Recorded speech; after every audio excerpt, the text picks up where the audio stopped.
ఆంధ్రప్రదేశ్లో చూసుకుంటే ఏ ప్రభుత్వం అయినా వచ్చి 5 సంవత్సరాలు మాత్రమే ఉంటుంది. ఆ తర్వాత ఈ పార్టీపై అధికారంలో ఉన్న పార్టీపై వ్యతిరేకతతో ప్రజలు వేరే పార్టీని గెలిపించడం, ఆ తర్వాత అధికారంలోకి వచ్చిన తర్వాత పాత పార్టీపై ప్రతీకార చర్యలు తీసుకోవడం ఇలా జరుగుతూ వస్తూ ఉంటుంది. ఇప్పుడు ఈ ఈ ప్రకారం చూసుకుంటే తమిళనాడులో ఉన్న పరిస్థితి ఇక్కడికి కూడా వస్తుందంటారా? అంటే మనకు ఇదొక డైమెన్షన్, అంటే కక్ష సాధింపు జరుగుతుంది అని. కానీ నాకు చెప్పండి, జగన్మోహన్ రెడ్డి పైన 1,00,000 కోట్ల అవినీతి ఆరోపణలు తెలుగుదేశం చేసింది. 2014 నుంచి 2019 టీడీపీ అధికారంలో ఉంది.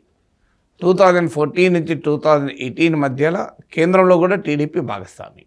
మరి జగన్మోహన్ రెడ్డికి ఏమైనా అయిందా 5 ఏళ్ళు? నిజంగానే ఏమైనా అయితే జగన్మోహన్ కావాలి కదా, ఏం కాలే కదా. సో మనము ఊహించుకుంటాం ఈ కక్ష సాధింపులు నిజంగా జరిగితే. ఇప్పుడు చంద్రబాబు నాయుడు పైన రాజశేఖర్ రెడ్డి అనేక ఆరోపణలు చేశాడు ఆయన ప్రతిపక్ష నేతగా ఉన్నప్పుడు. 2004 నుంచి ఆయన అధికారంలో ఉన్నాడు 6 ఏళ్ల వరకు. చంద్రబాబు నాయుడు పైన ఏమైంది, ఆయనకి ఏమన్నా జరిగిందా? సో ఈ 2 ఉదాహరణలు చూస్తే మనకు అర్థమవుతాయి కదా, ఎవరి మీద ఎవరు ఆరోపణలు చేసుకుంటారు, ఆచరణలు జరగదు అని. ఇప్పుడు కాంగ్రెస్ పార్టీ కుంభకోణాలపైన మోడీ ఎన్ని ఆరోపణలు చేశాడు. ఇప్పుడు ఎంతమంది కాంగ్రెస్ నాయకులు జైల్లో ఉన్నారు చెప్పండి.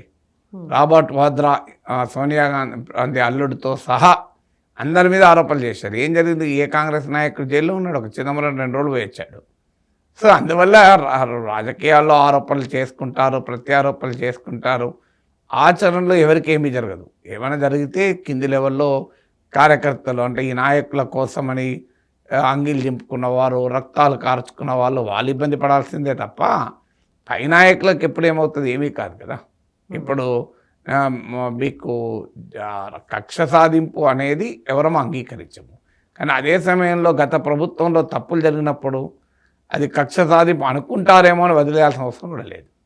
సో అందువల్ల తప్పులు, చట్ట విరుద్ధమైన పనులు ఏ ప్రభుత్వంలో చేసినా ఆ తర్వాత వచ్చిన ప్రభుత్వం దాన్ని చట్టరీత్యా చర్యలు తీసుకోవాలి. అది కాకుండా వేధిస్తామంటే అది తప్పు.